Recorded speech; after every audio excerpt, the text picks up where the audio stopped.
that biologically, when we are feeding our babies, our brains change. One of the things that we see that changes is our sleep cycles. So when you are nursing your baby and you are sleeping in very close proximity, you will hit light sleep together and you will hit deep sleep together. You hit light sleep together and deep sleep Your together. sleep You will cycles sync together. What? Yes. So this makes a lot of sense, right? Okay, so now when baby is going into light sleep and is looking for connection, is looking to eat, looking to be reassured, mom is also in light sleep. So baby goes, and mom goes, oh, hi. And here's them. Here, let me nurse you. And then they nurse in light sleep. And then they both drop into deep sleep. Now we have mom and baby both in deep sleep, not moving, safe. And then they roll into light sleep together. And baby goes, and mom goes, oh, hi. And they sync. And now when a mom can feed her baby like that through the night and they sync, a mom will wake up and go, I feel okay. I don't feel too bad. Like, I woke up, I nursed my baby multiple times, but like I could. But I don't know how many times. Don't know how many times. Not sure. Couldn't tell you. Hey guys, my name is Shayla. Welcome to the Hey Shayla Podcast. I went from full-time travel to full-time new COVID mom, and holy wow, is motherhood and adulting a learning curve.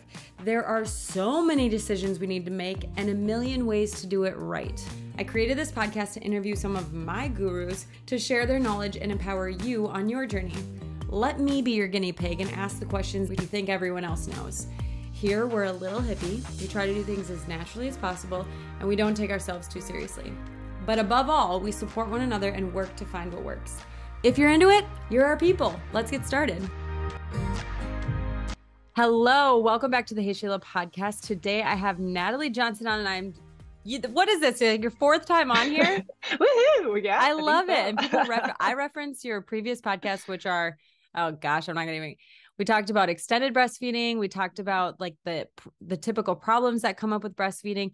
My most, like when I tell people to go listen, is the typical or what no one tells you about getting your supply. That one has pure gold in it. Now today, we're going to pivot a bit. You were my, not just co-sleeping, but bed sharing guru. You walked me through it with Aaliyah, and we're still doing it to this day, 2.5 years later with our second daughter. Yeah. So that's what we're going to be talking about today. So I want you to kind of introduce yourself, tell us why you can talk about co-sleeping and why you have all this information. And then we're going to dive into all the goodies. Oh, I'm so excited. Okay. I am Natalie Johnson.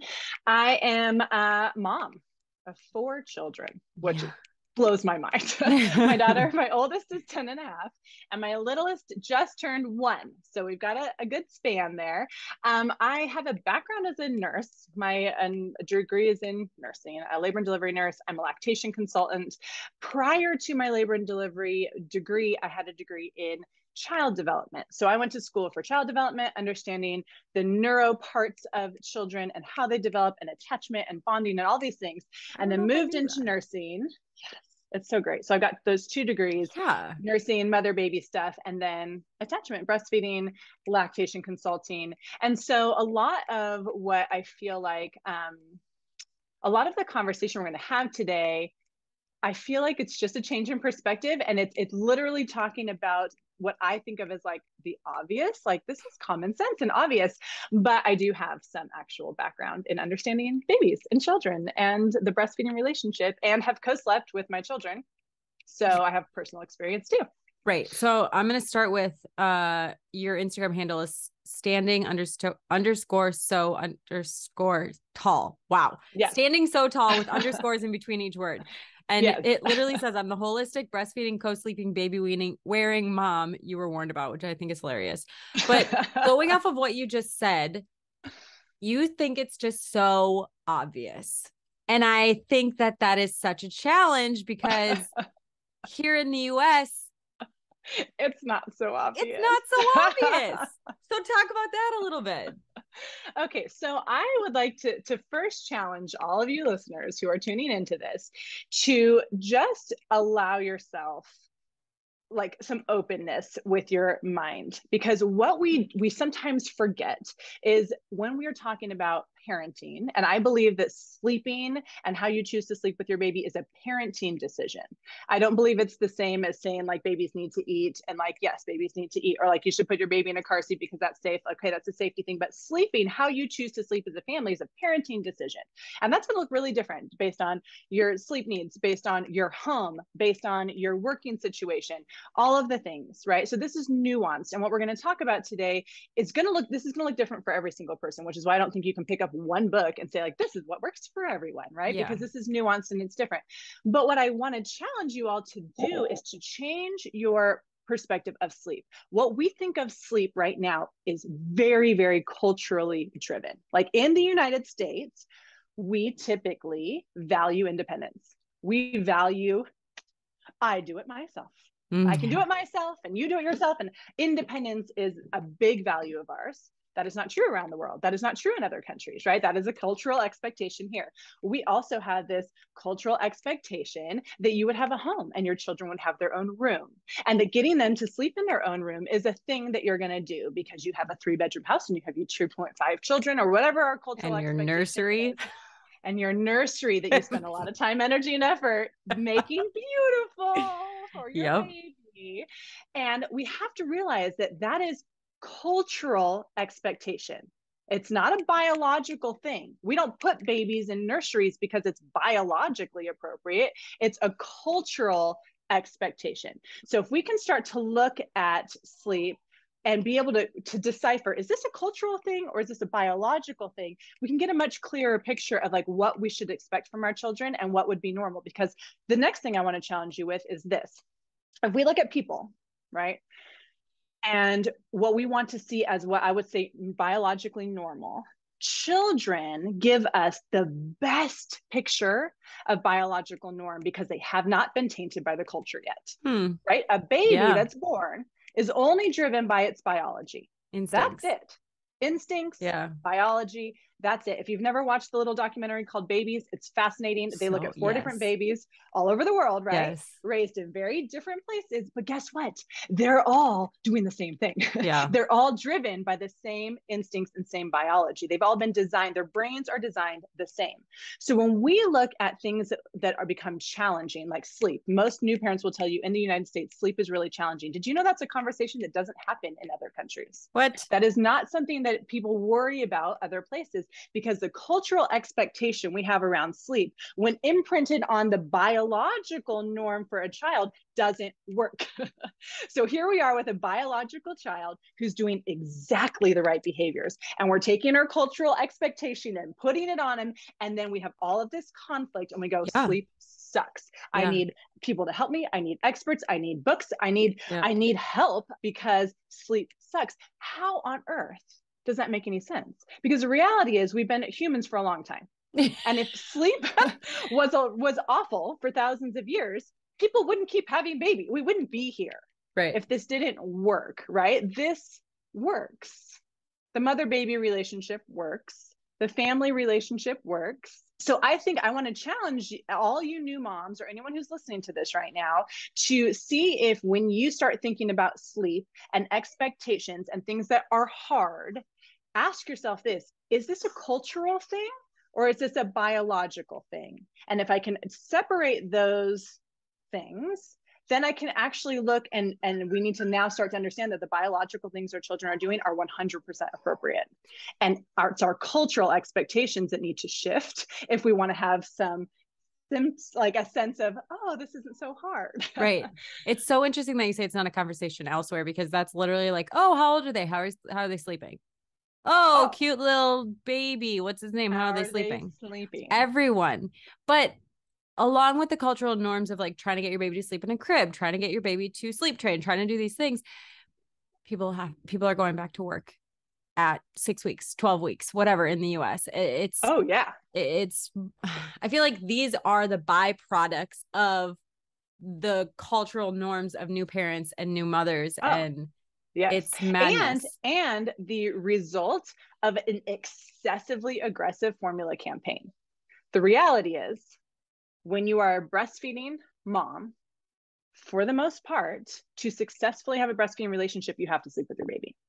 So much happens at night between the hours of 1 a.m. and 5 a.m. with your hormones, your ability to make milk. We can talk about this a little bit more, but literally to have a successful breastfeeding relationship, most women you talk to will say, yeah, I wasn't planning on it, but I sleep with my baby because it's the only way I can nurse and make it through the night. So if you have been told over and over and over, your baby should sleep in their crib and they shouldn't be picked up, and now you're breastfeeding and you're trying to figure out how this baby wants to nurse like every 2 hours at night, but I'm supposed to leave it in its crib. I don't understand what's going on. Totally. Formula companies come in and give you the solution, because guess what? If you fill your baby up with a bottle of formula, protein is hard to digest. They will sleep for longer, and you can put them away from you and they will sleep. Not because it's biologically appropriate, but because we have aggressive marketing that says, let us fix that problem for you. So what?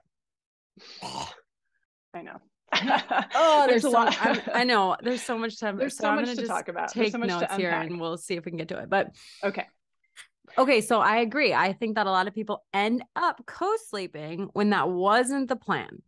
So Correct. Can we discuss? Let's talk about that a little bit. Yeah. A couple safe things, because if you're going to even end up doing it, if you weren't planning on it, you should do it safely. Yes. Okay. So let's talk about that, because that is what will happen. What I typically see happen is I got a new mom. She's been told over and over, the baby should sleep in the crib in the nursery, maybe even in the crib in the room. Maybe that was the advice she was giving. Great.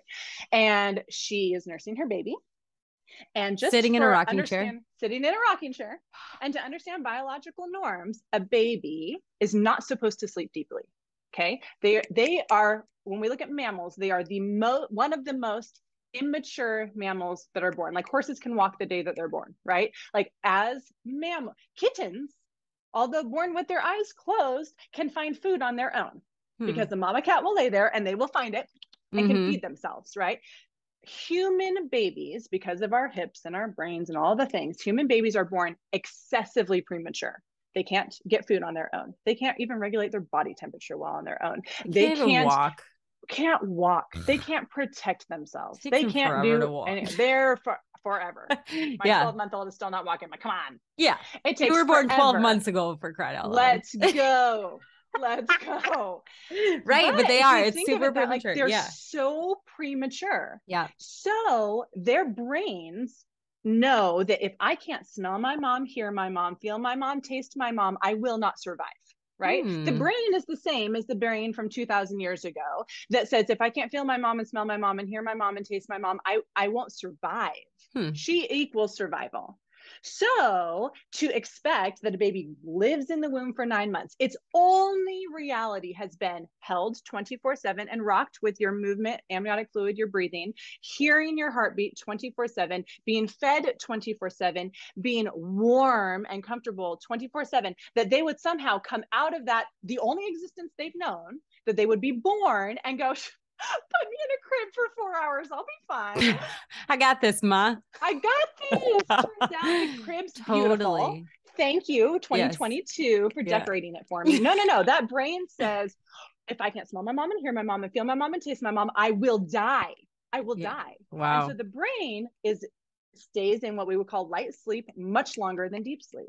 Light sleep, a baby in light sleep cannot be put down because their brain is on high alert, like, where's my mom? Where's my mom? Where's my mom? Where's my mom? I need to survive. So you put that baby down and they go, you left me. You forgot about me. You put me down and some predator's going to get me. Right. Mom, where are you? Yeah. And so we have women who sit and nurse their babies. Their baby falls asleep and they go, okay, put the baby down. Baby's in light sleep. Baby stays in light sleep for 30 minutes. So you can't put a baby down for the first 30 minutes. So they put the baby down. The baby wakes up and they're like, oh, shoot. Okay, so we're back to nursing. Baby falls asleep. They put him down. Baby wakes up. Oh, shoot.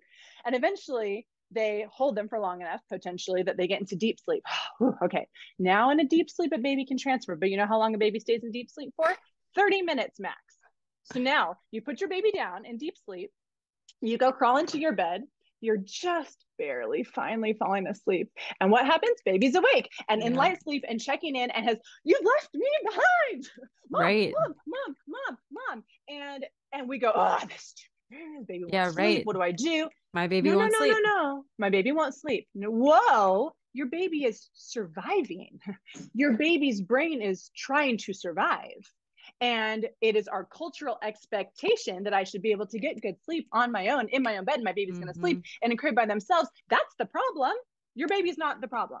Your baby is doing exactly what your baby should biologically do. What we need to do is help you figure out how to let go of this cultural expectation, adapt to what it is your baby needs, and do it safely and comfortably, where you feel like, I can do this. I can lean into this normal biology and let go of this cultural expectation. And so when women do this, when they come to me and they're exhausted and I say, well, we got to figure out how you can sleep together with your baby, they're all the questions, right? Like, how? But my husband's such a deep sleeper. I'm going to roll over my baby. Oh, what if the baby falls out of bed? Oh, how? And in the same sentence, I'll talk to women who are like, well, you know, my 90-pound golden retriever is in bed with us. And I'm like, time. You're going to put the human baby in another space and keep the dog in the bed, because, well, the dog really complains. When I try to kick the dog out, she just sits at the door and she whines. Yeah. Oh my God. You think your baby's going to do anything different? No, your baby's going to complain and cry. So let's figure out how to make a safe sleep situation. So some of the things I want moms to think about, I ask this question all the time. How often do you roll over and fall off your bed in the middle of the night and wake up on the floor? How often? Never. Okay. Because you subconsciously know where the edge of your bed is. Even if you go to a hotel, you sleep in a bed that's not your bed, do you fall off and end up on the floor? No, you don't. I would want to challenge that, like, oh, but I'm such a deep sleeper. Oh, but what if I roll over? Oh, but really, do you ever do that? I know that was one thing that you said to me that was like a total aha, where you were just like, you don't roll off your bed because your body knows where the edge of the bed is. So it's the same thing with not rolling onto your baby. And I was like, okay. But I just got articles sent to me from my aunt about how this mom rolled over onto her baby. Right. Okay. So let's dissect this a little bit more. So there are situations where we would say, this is not safe. Co-sleeping with your baby is not safe. I don't want to say that it isn't always a safe thing. It's not. Cribs are also not always a safe thing. So let's make sure we keep that in mind. Babies die in cribs more than they die in moms and dads' beds, but we don't see this publicized. We don't see this talked about because our cultural expectation is that you put your baby in a crib, because if you are a formula feeding mother, it is not safe to sleep with your baby. So once again, our cultural norm here in America is formula feeding. It is not breastfeeding. Exclusively formula? What if you're a half and half seed? Risky, a little, potentially, depends on some other situations. Okay. But an exclusively formula fed baby should not be sleeping in bed with their parents. And if you look at a zoom out of our country, we have a major formula agenda here. The vast majority of babies are given formula. So the advice that has to come from the top down has to fit the majority. And if the majority is formula feeding, then the majority of people should not sleep with their babies. Right. But now we get stuck with the breastfeeding mom, who is trying to accomplish something that is not intended for her. So if you are a formula feeding mom, why is it not safe to sleep with your baby? Let's talk about that. Yeah. Well, because there's something that happens in the brain of a breastfeeding mom that is different than the brain of a formula feeding mom. So there's literal like neuro studies. You can actually look at, if you watch, what's it called? The Milky Way. It's a documentary on Netflix about breastfeeding, and they go into the science. So we won't talk a ton about it, but you can look at that documentary. There's a lot of science behind it. But what they do is they monitor like maternal brain activity, like during sleep studies. Super cool.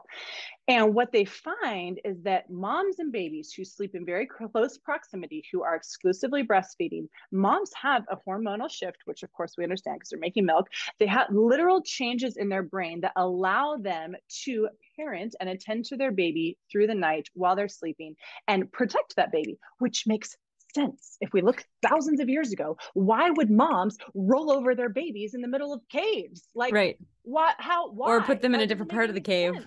Yeah. Right. Let me put you over here, baby, where you can't regulate your body temperature and a bear might eat you. Like, that makes no sense. So of course it makes sense that biologically, when we are feeding our babies, our brains change. One of the things that we see that changes is our sleep cycles. So when you are nursing your baby and you are sleeping in very close proximity, you will hit light sleep together and you will hit deep sleep together. You hit light sleep together and deep sleep together. Your sleep cycles sync together. What? Yes. So This makes a lot of sense, right? Okay, so now when baby is going into light sleep and is looking for connection, is looking to eat, looking to be reassured, mom is also in light sleep. So baby goes, and mom goes, oh, hi. And here's them. Here, let me nurse you.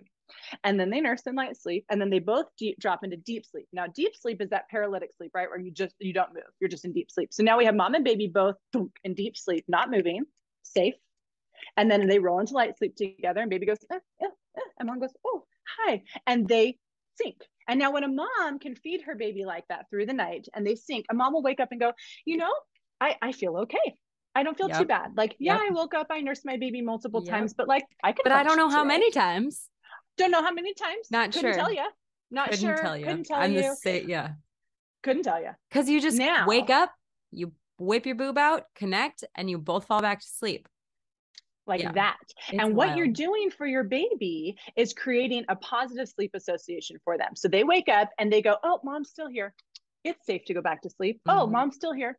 It's safe to go back to sleep. And guess what? When you do that over and over and over and over, you end up with a toddler who's not scared to go to bed because they go, mom's always here when I wake up. I'm safe. Everything's fine. Let's go back to sleep. And we're creating this safe, and then they start to link their sleep cycle. So maybe they go to light sleep and so we have to also acknowledge we go to light sleep and we wake up, we get up and pee, we check our environment. We don't actually go to sleep and sleep for like 12 hours straight, but we expect somehow our babies to like go to sleep and sleep for 12 hours straight and not wake up.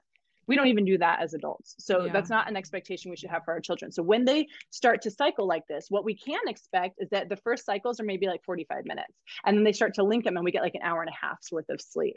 And then they start to link a couple more and then we get like a 3-hour set of sleep, not because they're not going to light sleep, but because they have so many times checked in and known it's safe that their brain goes, it's fine, you can go back to sleep. And they can drop into deep sleep again together, right? Now let's talk about a mom who's separate from her baby. Let's talk about a breastfeeding mom who's separate from her baby. Now she's nursed the baby. The baby's in light sleep. There's one more thing that I need to add, because there was another nugget that you told me, and you're probably going to get to it because I feel like it's crucial, but well, you're probably about to say it, but I'm going to beat you to it because it was just gold for me. You said when you're sleeping and you wake up and you don't go from horizontal to vertical, right? So you don't sit up, you don't get as awake, right? So when you're co-sleeping breastfeeding, you get to stay horizontal, you get to stay laying down, give them the boob, fall back asleep, no big deal. Yeah, you were about to say it. So now when you go into the mom who's separate and your baby cries in the other room, you now have to get up. Yes. And something dramatically changes in your brain when you go from laying down to upright, right? To vertical. Your brain all of a sudden is like, I have to be awake. Okay, I need to wake up. This is no longer light sleep. There's a reason I'm up.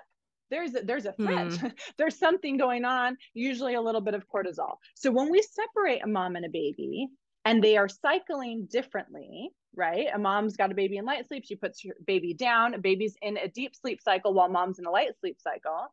And then baby goes to light sleep while mom's in deep sleep. That baby starts to cue, mom doesn't wake up. She's in deep sleep. Yeah. She's in the hardest part of waking her up. Oh, so baby has to, baby has to get loud to wake mom up. My little one just went, Is she in there? I didn't even see her walk in. That's so funny. Hi. Hi. So when we then have a mom who's woken out of deep sleep, she feels like she's been hit by a truck. And then has to stand up. Cortisol level up. goes high. She has to stand up. Her body says, alert, alert, alert, alert. And her baby's doing the same thing. Her baby's doing this. Mom, you forgot me. Mom, you left me. Mom. And now they reconnect. And it takes a long time to get cortisol to drop, to be able to get back to sleep, to relax, to chill. And now we're going to do this, every hour and a half?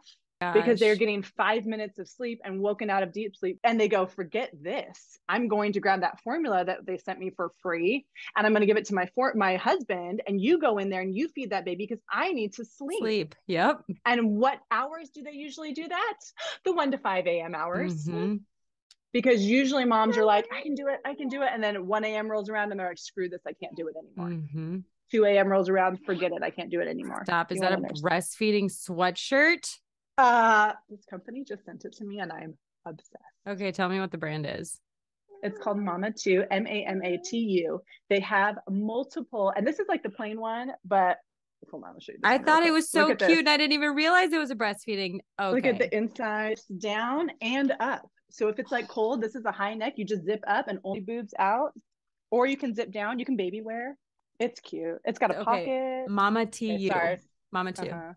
MamaTu. Love it. Okay. Well, we'll shout out to them. I'll put their link in the show notes. Okay. So yeah, I totally agree with all that you've said, because and side nursing, people have like their second children and don't know what that is. And I'm like, how did you survive?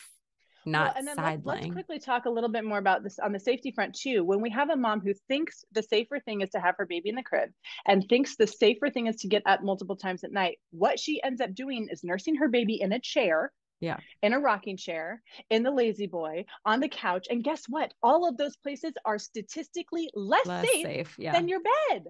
Yeah. So now we're trying to do the safe thing, and we're doing the less safe thing by trying to do the safe thing, because no one has talked about how we safely co-sleep with our babies, which is like essential. Okay. We're not going to get into there.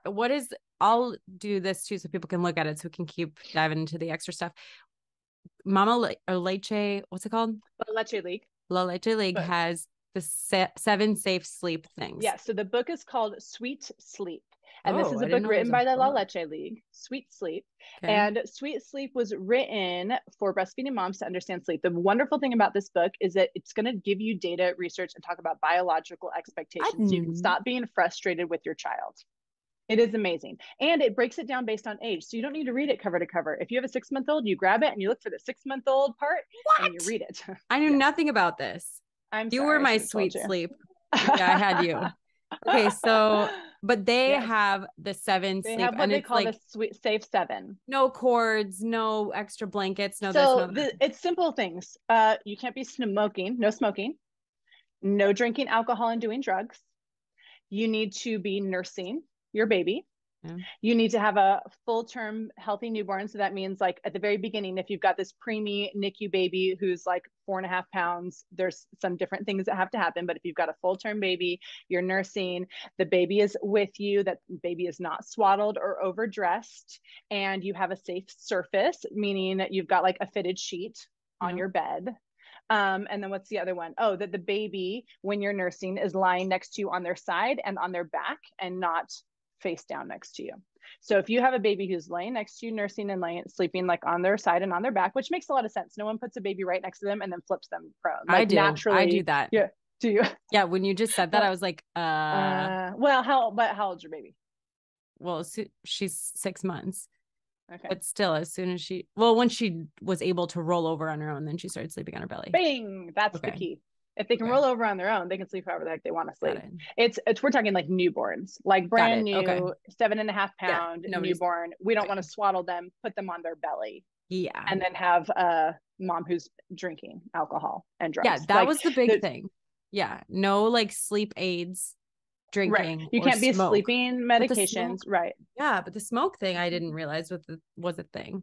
I mean, I knew, but once you told me, sorry. Yeah. So so that they have a really great breakdown of like the why behind all of those in the book, and basically say, if you're a mom and you can say, oh yeah, these 7 things apply. I have a full-term baby, I'm breastfeeding, we have a fitted sheet on our bed, I'm not drinking before I go into bed, I don't smoke, I'm breastfeeding, I think I said that, then great. What about your partner? It's actually statistically safer to sleep with your baby than to put your baby away from you. We're going to take a brief break so I can tell you about my favorite nursing bra. It took me a while before I bought a nursing bra with Aaliyah. I have no idea why, but then I found the Kindred Bravely Sublime Sports Bra, ordered it, love it. It's comfortable. I would work out in this thing. You can open it up whenever you want, feed the babe, close it. They have pajamas, they have pumping bras. The Sublime Sports Bra specifically is my favorite. You can get 20% off with code HeyShayla. Let's get back to the show. So sorry, Sweet Sleep, grab that book. Even if if you're listening to this and you have a friend who's pregnant, like make that your baby shower gift. Like the information in Sweet Sleep, especially for partners, because we're going to talk about partners here. Partners panic usually. The mom's like, okay, this kind of makes sense to me. And partners are like, this is scary. I've been told we're going to kill our baby. Yes. Yes. Well, and the other interesting thing is I would challenge all of you who are listening to this to, if you have moms who are breastfeeding, moms that are friends that are breastfeeding, or parents or aunties or your mom, people that you know that had breastfeeding relationships, I would challenge you to ask them what they did with sleep. Because what you'll find is most of them will say, well, you were in bed with us. We co-slept. Oh yeah, I had the baby in bed with me. It's like the shameful thing that they don't want to talk about and no one wants to admit. But when you start actually asking, like I'll sit down in my support group, we've got 10 women out in the back, and a new mom will come and she's like, I'm just so worried and I'm not getting any sleep. And all of them will say, well, are you co-sleeping? Well, no, it's just so dangerous. And we'll say, how many of us in here co-sleep? And like every single hand goes up.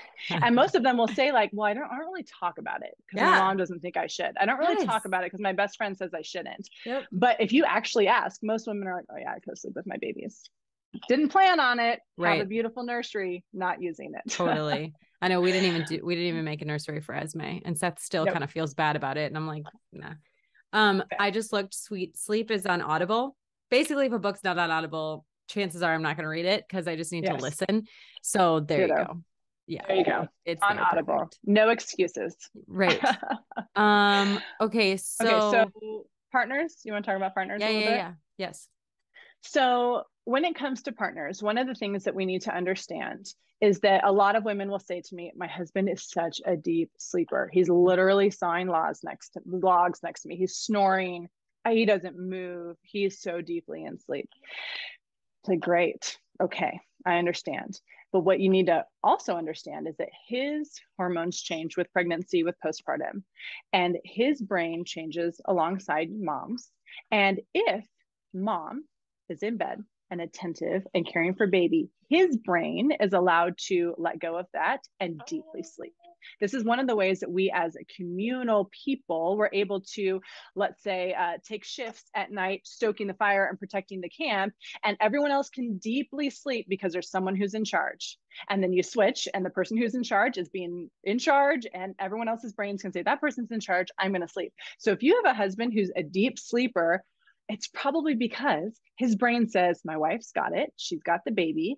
I am going to get rest, because there's going to be a time when I'm going to need to be in charge and up, and she's going to need to get rest. So it's an indication to me that you have a really good functioning relationship when a mom says, my husband's really deeply sleeping. And I'm like, great, because he needs to be really well rested when tomorrow you hand him the baby and you go take a nap.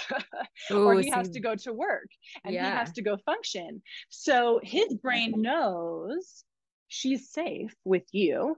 Now, how do I know from personal experience that this is a real thing? I used to work nights. So when our oldest, who's now 10 and a half, was 6 weeks old, I went back to working night shift as a nurse. I was paranoid. We slept with our baby in a queen bed. I was paranoid that he was going to deeply sleep like he always did. And like, it was going to be a really rough night. Something horrible was going to happen. Like, oh, what's going to happen? What's going to happen? 6 weeks. Of course, all night long, I'm like texting him. Are you okay? Is everything okay? And he's not texting back. Texting back. Yeah, of course, sleeping because he's sleeping. And I'm sure like something horrible's happened. And I get home and he's in bed, and my daughter's snuggled up with him, and they're just happy as could be and sleeping. And so I asked him, of course, when he woke up, like, how was it? How was the night? And he says to me, oh my gosh, I heard every sound she made, like every sound. Like every time she moved, I heard her. Every time, everything when she woke up and she wanted to eat, like I immediately, like my brain was so in tune with everything that she did. I really didn't sleep deeply at all, but we rested together. And I'm like, see, his brain knew the person protecting the baby is out of the bed. You are now in charge. And he moved into a light sleep state where he was excessively aware of her every time she hit light sleep, because he was the one now in charge. Okay, I'm going to challenge you. I'm going to ask you a tough question right now. Ask me a tough question. I might not have the answer, but what is the difference between dad and a formula feeding mom?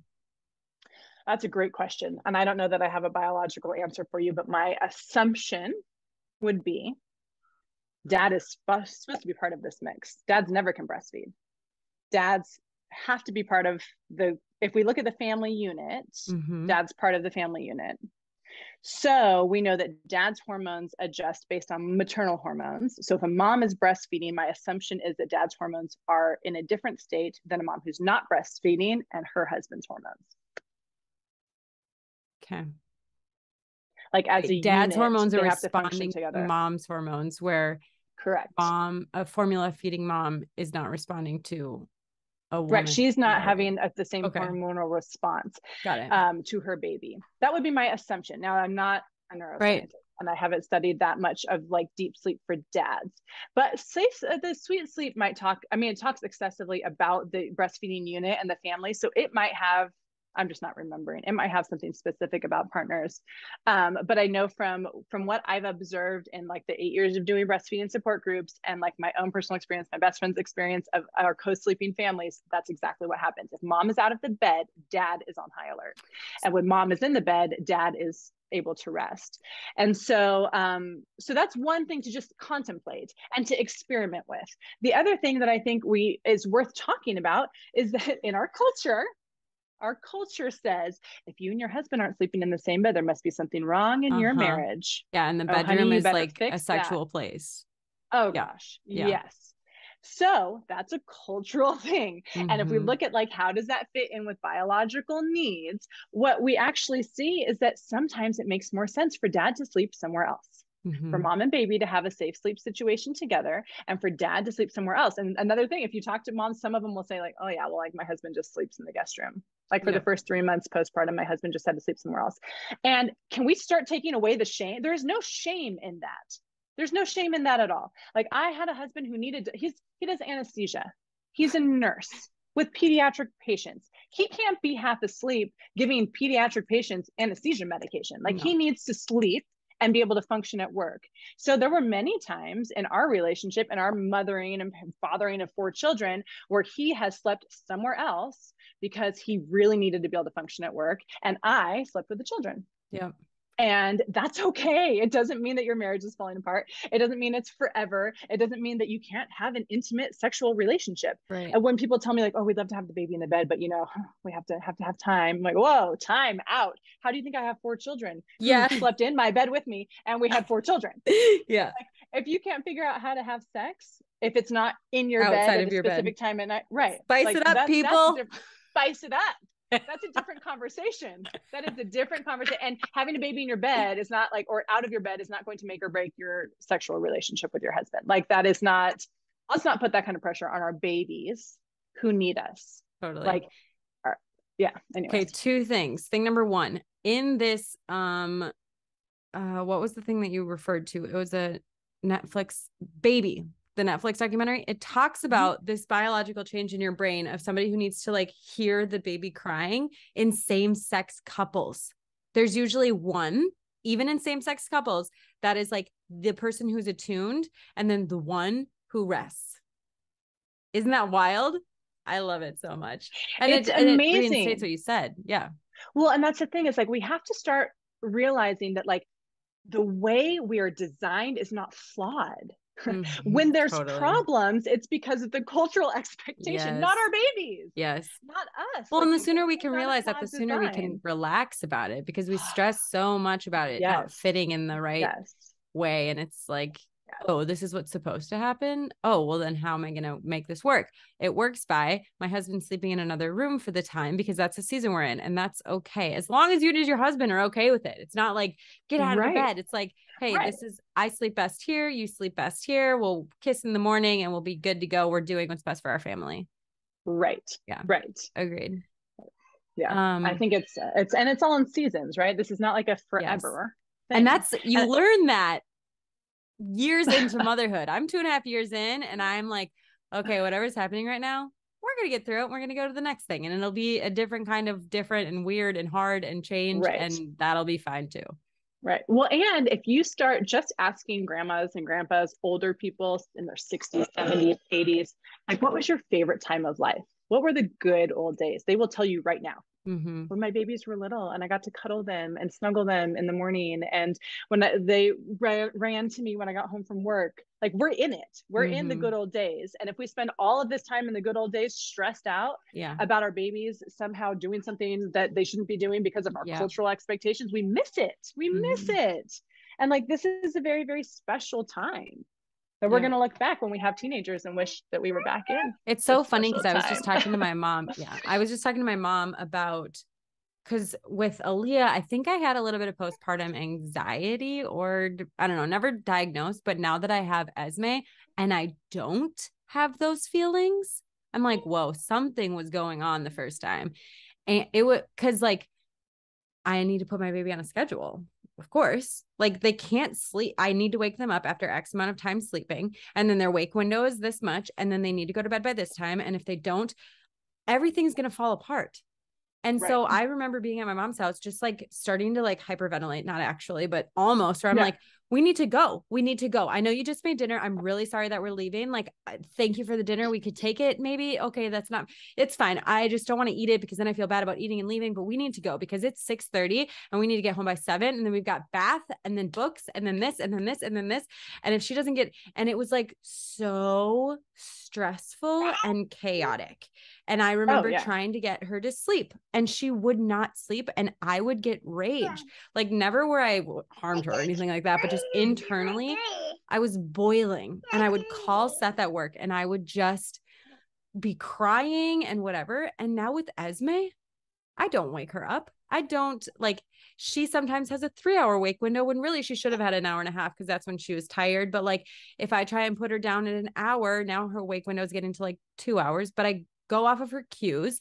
But if I try and do it at 1 hour and it takes her forever to fall asleep, I'm like, okay, we're going to try again in a half hour. And I just get back up. And I'm like, I would try and get Aaliyah to sleep for an hour and get so frustrated. And I'm like, girl probably was not tired. And I was just, okay, so that's the tangent. But my mom was like, well, I want to just say something to that real quick, is that if you are a mom who's listening to this and you are in that boat where you're like, this is the schedule that the book said, or whatever it is, I would challenge you to ask yourself, are you putting that schedule as a if this, then this? Because a lot of times we say, if I can I will guarantee a specific behavior from my child. And if I have the perfect nap schedule and the perfect wake window, then I can guarantee they're going to sleep the specific way, or I am a good mom because I did it, what the book said. And I'm going to have a good kid who acts a specific way. And the sooner you can start to realize that you are raising a human who is a completely unique person, and there is no if this, then this. If I'm the perfect mom, I get a baby who sleeps, and when all the people ask me, how's your baby sleeping? I can say, good. Wonderful, because I'm a perfect mom. Like we start putting morals, good and bad values on our children's behavior, which is crazy. And then thinking we have control over their behavior by what we do, which is even crazier. And so like the sooner, and I think when you have 2, 3, 4 children, you literally can't do that. Like she sleeps when she falls asleep because she's the 4th kid. And I got so this morning we had to run a Tractor Supply because I needed something for the chickens. Well, she fell asleep in the car because she was tired. Great. I don't care. She's going to and I can't cater to her, which is okay. Right. And I'm not saying she's a good baby or a bad baby because she fell asleep in the car. She's just a baby who was tired, and so the sooner you can start to let go of the moral part of it, or the if this, then this, I think the happier you are, because absolutely. You look at your child's behavior and think, I must be a bad mom because they only slept for 30 minutes. And when I let go of Esme's sleep, I found today was super busy. And typically she gets about, I don't know, 3.5 hours of sleep, because I still track it religiously, but mostly out of curiosity to see if I can know, because I'm not a trend setter. Like I'd be like, I don't know, sometimes the trash comes and sometimes it doesn't. Oh, it's every Thursday? Oh, like that's literally me. Like I just don't recognize patterns. So I do it to kind of get that. So I'm like, okay, she typically naps 3.5 hours during the day. Today it was only 2 hours. Yesterday it was only 2 hours. Well, then the following day it was 6. She literally made up the sleep that she had missed the past 2 days. And so she's doing 30-minute naps. And then she did a 2.5-hour nap because she needed it. And I was like, oh, okay. Well, and as soon as we can start to recognize too, that our children are actually the experts in their bodies. They actually know what their bodies need. They know if they're going through a growth spurt. They know if they're fighting off a cold. They know if they need a little more sleep, or maybe they don't. And if we can offer them, it's the same thing with food. If we can offer them food and allow them to choose what they eat, they actually do an excellent job regulating themselves, you know, and we can start trusting them to sleep when they're tired and to, and they are hungry. Like some moms will think, oh, well, I can't, I have to get my kid up and go to do all these things. If they're tired, they're going to fall asleep in the car. If they're tired, they're going to go to sleep earlier or sleep in later. Or like, if you have a very scheduled whatever, they're going to get the sleep in when they need to get it in. And so, and I think too, you have to ask yourself, what's your value? Because I will say, like, here's a quick example.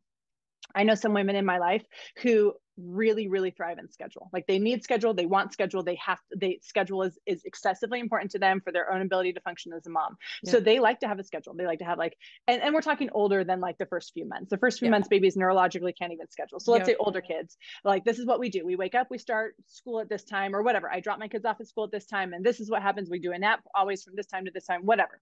Mm-hmm. Great. There's other moms who are like, you know what, I really like to go with my kids, go with the flow. I'm going to kind of do my thing. My baby will sleep when they're tired. Great. Yep. But depending on what your value is and your priority is, that should dictate what kind of decision you make. So for me, for example, we have this wonderful, like, little free amphitheater thing that happens every summer. They do live performances that are at 8 p.m. They start at 8 p.m. to like 10. Okay. Now, my value, my priority is that my children get to see live ballet, live orchestra, live theater, and it's on the street that I live on, and it's a priority. So I don't schedule my children. We don't have a strict bedtime because I want my kids to have an excessively flexible ability that in the summers on Tuesdays and Fridays, they are fine at 8 p.m., happily watching a ballet until 10 o'clock where they crash. And then during the fall and the sun setting earlier and we have school in the morning, they go to bed at 8 o'clock. And we just do like, my value is in experience over schedule. And so I'm going to push for experiences, push my children to stay up later and not have a strict bedtime routine, because that is what I value. Now, I'm not saying it's right or wrong or better or worse, but if someone says, no, I mean, I have friends who are like, yeah, no, we never do the bowl. My kids are in bed at 7:30 every single night all the time, because from 7:30 to 9 is my time with my husband. And that is my priority. And so I always have my kids in bed at 7:30, and I don't care that they're missing the ballet. I don't care that they're missing the symphony orchestra. Who cares? So like that that's why this is nuanced. That's why we can't say everybody put your kid to bed at 7:30. And if they stay asleep, you're a good mom. Yeah. Everybody sleep with your baby or don't. Yeah. Right. Right. Totally. It's too nuanced, and it's dependent on your values as a family and what you want, what your priorities are. Absolutely. Yeah. And that's where my tangent was going, was that my mom said, you were crazy the first time. She's like, we would go out to friends' house who also had kids, and we'd be up till 1 a.m. and so would you. And I was like, and nobody was freaked out that the kids were still awake at 1 a.m. She's like, no, we hope that you slept in, because we also stayed up till 1 a.m. and we wanted our kids to sleep in a little longer. And I was like, are you actually kidding me? Like, I would lose my mind if, and she's like, nobody's stressed about it. Nothing. She's like, I asked people at work if they follow their kids' sleep schedules, and they all said yes. And she's like, it's just crazy to me that you're all planning, like, worried about sleep. And I'm like, what? Like, this is just like this new, it's just so wild. And I read, oh man, one of the parenting books I read, I think it was Hunt Gather Parent, talked about how in Argentina, they're up late, and for Christmas, they might be up till 2. And if their kid falls asleep on the couch, sweet. If they stay up till 2, cool. And it's just like, they let it go because they're having a good time. They're at a family party. This is what we're doing. And yeah, it might disrupt their sleep for a couple of days, but that's literally their response. Yeah, they might sleep funny for the next couple of days. Right. And in that, you can see that the value there is, we value family, we value time, we value experience, and we value our children being part of that. Yes. So we're going to bring them into it, as opposed to removing ourselves because we have children. And I think that's another thing our country does, right? We don't necessarily value children. We don't look at families that have 4 children. My best friend has 5. I have 4. When we go together, it's her and I and 9 kids, 10 and under. Even my response. Thank you for your culturally appropriate response. Oh my, right? Oh my gosh. And we work consciously to take our children places, go out to eat with them, and show that, like, our children are not a burden. Our children are a blessing, and they are a valued member of this society. Yeah. And we don't have to be hermits at home because we have children. No. We can go out shopping and do all the fun things and take them out and do whatever. They are not a burden. We are going to invite them into the community because they're valued members of this community. Totally. We're not going to sit at home ashamed of them. And they probably do really well because you've socialized them to be out and about like that. Yeah. Well, and it's practice. Like people will tell me like, oh, I tried. I went out. My 2-year-old was just a disaster in the store. I'm like, well, how many times do you take them to the store? Oh, well, it's like the first time we've gone. Yeah. Practice. That's me. Practice. That's literally me. I'm like, we're going to do pickup. We're not going in the store. It's chaotic. People are crazy. And like, yeah, but you're right. Well, like, and then once again, it's your value. Like, do you care? Do you care if your kids know how to appropriately stand in the store in line and wait their turn or not? And not that it's good or bad or right or wrong, but just what is your priority? And like the other day I took 7 of our children, because it was all I could fit in the car, 7 of our kids to Target by myself, and had this moment of like, yeah, this is why we do this. We've done many Target trips that were hard, many Target trips where we had to turn around and just leave because we were having a meltdown, or, you know, many Target trips that were not great. But this particular Target trip, I think I even went on my stories. It was months ago, but I'm standing there and I have 3 of the girls with me that are all sitting on the floor in the book aisle, and they've all got a book and they're just intrigued. I have the 3 boys that are with me. No, 2 of the boys looking at Legos, just talking, looking at Legos. The other 2 kids were looking at Paw Patrol. And so I'm standing in the middle of the aisle and I can see all of them. And then the baby is fast asleep because she fell asleep in the car.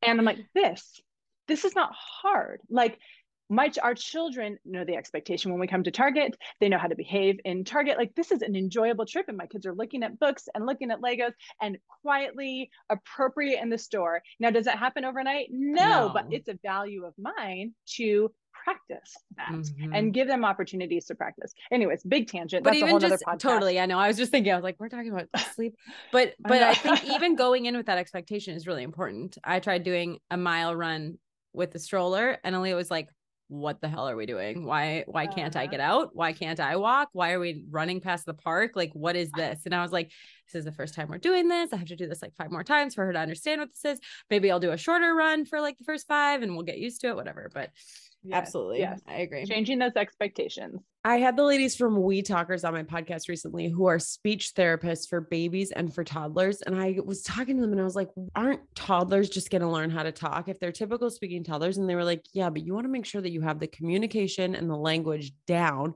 for when they enter school so that they can just build on it. And the more that they can communicate, the less frustrated they are. Okay, I'm in. They have a toddler course, a baby course, and then a song and stories where they read and sing to your kids to help them with language. So if you're interested in checking out any of their courses, Hey Shayla will get you a discount.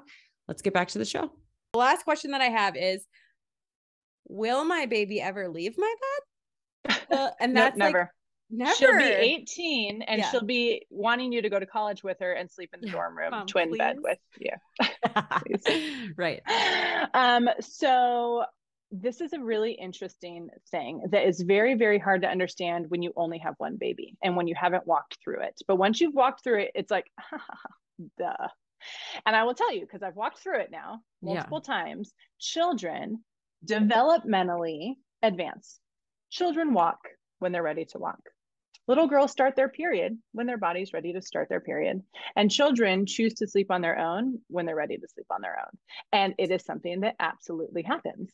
And it is something that I believe happens so most people you'll talk to who maybe have had the baby in the crib and then they've got the baby and they're like, well, bedtime's kind of hard. You know, like I put them in the room and I have to close the door and then they cry for a little bit. And it's kind of this thing. And I have to tell them they have to stay there. And then you can't come into mom and dad's room until the morning when your little light turns, then you're allowed to get out of bed and then you can come in. And it's like this thing, this battle.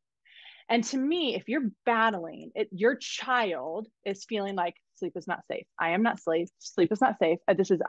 Where the people who keep me safe aren't here and I don't feel safe. And that is a high cortisol state in the brain. Now, a high cortisol state in the brain is toxic for sleep. And children will sleep, but they're sleeping in a high cortisol state, which is not good for brain development. So what we want is a child to love sleep, to think that sleep is safe, to feel like I can always go to my mom and my dad in the middle of the night if I need to, because they're my protectors. And let me just say, as adults, how many of us sleep by ourselves? I know I sleep better when my husband's in bed with me. When he had to work nights and he's gone, I don't sleep as well because my protector, the person who is in charge of keeping my home safe, is gone. Yeah. So how we expect our 2-year-olds or our 3-year-olds to feel 100% safe in their space while their protector isn't close to them is crazy. Once again, that's a cultural expectation we're putting on a child that's biologically not appropriate. A lot of places all over the world, the family always sleeps together. You have a family sleeping space, and that is how you stay safe. That is how you stay warm. That is how you make sure that everyone's needs are met, is that you all are together. So let's say you are sleeping together, and let's say you do have the baby in bed with you. There is so much gray area for how you transition this. And I think people feel like it's black and white. My baby's either in my bed or they're in their own room and that's it. No. There's so much gray area, right? We did some transitioning where like our bed was on the floor, which we didn't really talk about babies getting mobile, but we could touch on that if we wanted. But our bed was on the floor and we had a bed next to our bed, a twin. And then as my daughter got a little bit older and she started really enjoying sleeping in her own little space, for her, I think it was her second birthday, we went and we let her pick out, so my older daughter, we let her pick out like a new sheet set and pillows, and we took her bed and we have rooms that are connecting to each other. So we put it in a room where we could see her from our bed. There was no door between us. We could see her and she could see us. And she would go to sleep in her big girl bed. And halfway through the night, she'd get out and she'd come and she'd connect with us and she'd sleep with us. And then the next night she would sleep in her big girl bed. And then I'm going to just a plug for having a lot of children. What happened is that when my second was starting to do that, we moved them together and they loved having a buddy. So my older two slept together in a bed, and now they weren't alone and they didn't feel scared. And now my 3 older sleep in a triple bunk all together, and they're in a room right next to us where they can see us and we can see them. And if any of them need anything in the middle of the night, they can come in. Our little one's in bed with us, but our kids are very happy sleepers and all transitioned into beds on their own when they felt ready and felt like it was exciting and they chose it. I mean, my daughter, she's 10 now, and she's like, Mom, I really would love to have like my own bedroom sometime. I'm like, great. Let's do it. Let's find a space where you can have your own bedroom. Now that she's developmentally ready to like have her own space. And guess what? If I give her own space, she's not going to complain to me about it. She's not going to be, why are you locking me in my room? And I know she's ready. And so we have a situation because we have an old home and we have tiny, tiny rooms where that's what's working for us. We don't have a room for each of our children. We live in a 100-year-old house. We have a triple bunk because that works. We have a small space. But I believe that children, when sleep associations have been positive and they have been reinforced over and over and over that you're safe when you sleep. I'm right here. It's okay. You don't need to worry in the middle of the night. You're not alone. Mommy's here. Daddy's here. That they developmentally go, oh, I'm ready to be in my own space. And usually around 2, 3, 4 years old. That's what I was going to ask. Okay. Yeah. Interesting. And I think it changes based on what child this is. So for example, my best friend's, her 4th baby is 2, but at like 18 months wanted to sleep with the other 3 big kids and was like, she's still nursing. She's 2.5. She still nurses, but she wanted to be with the big kids. So her transition out of the family bed into the bed with the big kids was much earlier because there were 3 other kids in this. They have 2 triple bunks in their fun bunk room. And she wanted her own bunk at 18 months old, wanted to be with the siblings. So I think it's different based on child. It's different based on child's personality. It's different based on where they are in the lineup. And where they are in the house. Where they are in the house. Right. I mean, that's huge. Yeah. Because we sometimes lately, Leah's like, I want to sleep in my own bed. And then we put her down. That's what we always did. We started her at night. I'd nurse her to sleep and then roll away. And then halfway through the night, she would come into our bed. Fine. Lately, now that I've got 2 and they're sharing a room, like sometimes Esme's sleeping in there and then I just put Aaliyah to bed in our bed, or they're both awake and ready to go to bed at the same time. And I put one under each arm. And that's honestly the fastest we fall asleep when we're all yeah, it's wild. But it's so wild. When the kids are they all in the same bed, or they're in, like, are kids okay sleeping with the 2-year-old? Oh yeah. They sometimes fall off the bed. So this is the other pitch I would say. I'm not a big fan of cribs. I'm not a big fan of restricted spaces for children where they feel like they cannot get out. And so I'm a huge fan of like mattresses on the floor. Like when you have got like a twin mattress on the floor, a queen mattress on the floor, a crib mattress next to a twin mattress, and you got your 3-year-old and you got your 1-year-old, mattresses on the floor where kids can come and go. I think lowers that level of anxiety. Like if a child wakes up in the middle of the night and they cannot get to their protector, they cannot get to their mom, and they have to yell and call and scream and cry, that level of anxiety and the level of like sleep is not safe just increases so much. So we always had our kids in sleep situations where they could, as soon as they were crawling, get out. And I mean, that was true of napping. Like I nap my little one on the lower bunk because she can get out of that bed by herself. So I'll nap her there. And then when she's ready to wake up from her nap, she wakes up and she comes. And she has autonomy over the going and coming of her sleep space, which I think is really important. Totally. Oh, I had such, oh, what would you say to someone who has a 2-year-old? Kai, bring Julia here. Sorry, my daughter's crying. That's okay. Can you bring the baby here? What would you say to somebody who's listening and is like, I've got a 2-year-old who's refusing sleep. I would love to co-sleep, but we never did it. She was a NICU baby. We couldn't have her in bed. She got used to her crib, blah, blah, blah, blah. Is it too late to bring her in bed to co-sleep? Not at all. You can totally. Can't you just stay in the playroom? Was she stuck? She just stay on the chair. You were just stuck on the chair in the playroom calling for help. She's getting really good at climbing up, but not down. So yeah, no, it's not too late. I actually, speaking of my best friend, she sleep trained her first, which works for some babies if it's their temperament, and it worked for her. She's like, oh, it was super easy. My baby just slept in the crib and whatever. But she learned a lot by the time she had her second, and she was like, oh, we're not doing that. I'm co-sleeping. We're a co-sleeping family. I don't want to have my baby away from me. And then she's sleeping with her newborn and is feeling like, we're all here and our 2-year-old's in the other room. Like she's by herself and we're all snuggled, cozy in bed, having these sweet moments in the morning. And they decided like, I think she was closer to 20 months. Maybe she was under 2. We're going to bring her to bed with us. And they just did. They brought her to bed. And guess what? She loved it. Yeah. Who doesn't want to be snuggled with mom and dad and cozy? And once again, like thinking outside the box of that might not mean the 2-year-old's in your bed, but maybe that means you put their mattress next to yours. Yeah. And you can reach over or sidecar the crib. People don't even realize this is a thing. Take your crib, take one side off, buddy it up to your bed so that it's even. And then you have a sleep space for your whatever age child. Totally. And it's, buddied up to your bed. And then of course, there's always a conversation like, well, we have this like beautiful headboard that was hundreds of dollars, and like I feel bad if I'm not using my bed set, or like our bedroom's so pretty. Like no, this is a season. You have a tiny amount of time to pour into your child and connect with them and get really good sleep associations going. You've like, it's okay to have your mattress on the floor for a couple of years. Like it doesn't mean that you are a lesser human or there's something wrong. Like this is a season and you're doing what's best for your family. It might look different. Totally. And that's kind of what I feel like is, as we've said, there's so many different ways to do this and there's so many right ways to do that. And that's fine based on your family's needs and whatever. This conversation is mostly for people who were interested in it, who happen to do it, but not really sure how to do it safe. And just to like give people the confidence, because I feel like sometimes the I can't sleep with my baby in bed is out of fear that all of these things are going to happen. And so for me, just talking to you, it was so helpful to be like, okay, I'm not going to roll off the bed. I'm not going to roll on my baby. Don't drink. Don't take any sleep aids. Don't have anyone smoking. And we got to go. But briefly on the crawling, what I would do, and I don't know, you probably told me this, but I have like a memory foam pillow, which is just a little bit heavier and a little bit beastier, I guess. And I put that, it goes memory foam pillow, my baby, me, my toddler, and then Seth when he's in the bed, and when he's not, it's just the toddler on the edge of the bed and she never rolls off.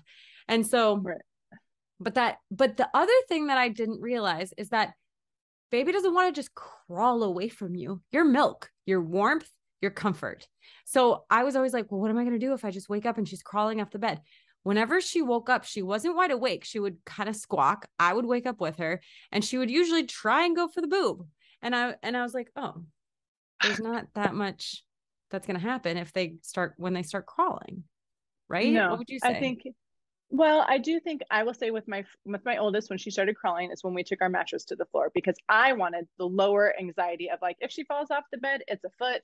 And she can come and go as she pleases. When I nursed her to sleep for a nap, I roll off this bed on the floor and I'm not worried at all about her. And we kept it that way until literally just a year ago. We decided we got a frame, whatever. Yeah. It was a whole thing. But for like 9 years, we had our bed on the floor. And it was because that was less anxiety for me. Now, I will be completely honest. She has fallen off our high bed twice. Oof. And the first time she did, she's fine, right? That's the other thing we have to remind ourselves, like babies are excessively durable. So she was fine. What I think happened is she had turned herself, she was older. She was, I don't know, probably at least 6 months old. And she had turned herself and her feet were against me. And she did this like thrust with her feet and it tipped her head off the edge and she just off, screaming, crying. Yeah. So what my solution is, and I'm like, I gotta make a reel about this because I think it's a good solution. So what my solution has been, and she's only fallen off one other time and I feel like it worked. So I'm like happy with myself, is I took a crib mattress and I slide it under our bed. So at night when I'm climbing into bed, I slide the crib mattress out and I take the fluffy pillows from our bed and I just put them like on the crib mattress on the, whatever, kind of on the edges of it, crash pad. And she's fallen off once and it was like this little, yeah. She didn't even really wake up. I just picked her back up. And I think she's getting now at 1, she'll like wake up. If I nap her there, she'll wake up and she'll come kind of sit at the edge and call for me. Like she knows, like, I can't navigate this. But I'm also teaching her to roll to her belly and slide off. Every time I get her, I put her on her belly and I slide her off till her feet hit the floor. So in no time at all, she'll know how to get off the bed on her own. Totally. But I just have a little crash pad for her. That's exactly. And the other thing you can, a camping mattress on my floor. Same reason. Yeah. Easy. Well, and with the other thing you're talking about, the pillow, the other like little hack that I feel like moms don't even realize you could do is like, those pool finoodles, like if you put them under your fitted sheet, it gives just this little like before the edge of the bed. And sometimes, especially with a little one, that can be just enough that you feel like, they're not likely to get themselves like this with their head off the edge and fall because we got this little pool noodle that's under the fitted sheet that causes a little bit of a ramp. I was always afraid that was just an extra couple inches they were going to fall. Like they're going to crawl up and over it and then fall up and off. over. Yeah. Well, and as they get older and bigger, potentially when they're little, I guess that's what I thought. It's like when they're little and they're not super mobile. It's an edge. It's a little bit of a barrier where you just throw your mattress on the floor. I think that's just been the best and easiest, lowest stress. Yeah, it is low stress because you do kind of stress out when they're in the bed and you're like, and you leave for a nap or something because that's their beds. I've got both of their twin mattresses on the floor in the room that they share. It's just a room with 2 mattresses, honestly, because they sleep there for naps. But that's exactly it. They're just on the floor. So Ezzy doesn't have a crib because honestly, it's easier to side nurse her to sleep and then she falls asleep and then I roll away and then she wakes up when she wakes up. Right, baby? Well, and that's the thing too. That's the thing is the side lying and rolling away. Like if you can, I mean, don't even invest in a crib mattress. Get a twin, get a double, something that your kid actually could use till they're a teenager. Like, why not? And then yes, you're comfortable, you're laying there, you're nursing. And then if you have a night where your 2-year-old who's nursing is sick and they're really needy, you just sleep on the twin with them. Or not even nursing. We have a 2-year-old that's not nursing anymore. And we for sure sleep with her in her bed when she's not feeling well. And it's a good, and it's I think so much that easier. Totally. I agree. Okay. Amazing. I feel like we hit all of the like mind blowers that you gave me when I was going through all of this. And I'm so stoked that we get to give all this information to everyone else now. Yes. So if you want too. Yes. Thank you always. If Natalie, I always like to re-say, so it's standing so tall with an underscore in between each word. And you also do a Zoom call with people for breastfeeding. Yes. So every week, you can follow me on the social media, and then in my bio, you'll see Community Care Chest. That's my breastfeeding support group. There's not a ton that's posted on there, but every week I post about our Zoom call, and it's a free Zoom call that happens every week. You just tune in. Some moms just listen to it like it's a podcast. They keep their camera off. They don't ever ask questions or talk. They just listen. But if you ever have breastfeeding questions, sleep questions, anything related to breastfeeding, parenting, little ones, you can always tune in and ask. And my best friend and I are there to answer your questions and support you and encourage you.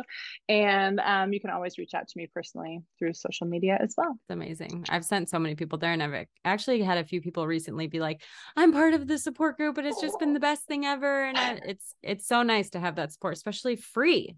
Like you're just an angel. It's the best. It's fun. I love helping women. It's my passion. So I'm glad to do it. Amazing. Thank you. I will talk to you on the socials soon. Yes. Bye. Good. Bye. All right. Thank you guys so much for listening. If you enjoyed it, please share with somebody you think would love. And I would be so honored if you would subscribe to the podcast and leave a comment and rating below so I can know what you guys are digging, what you want more of, just connect with you a little better. Thank you so much for listening, and I'll see you next time.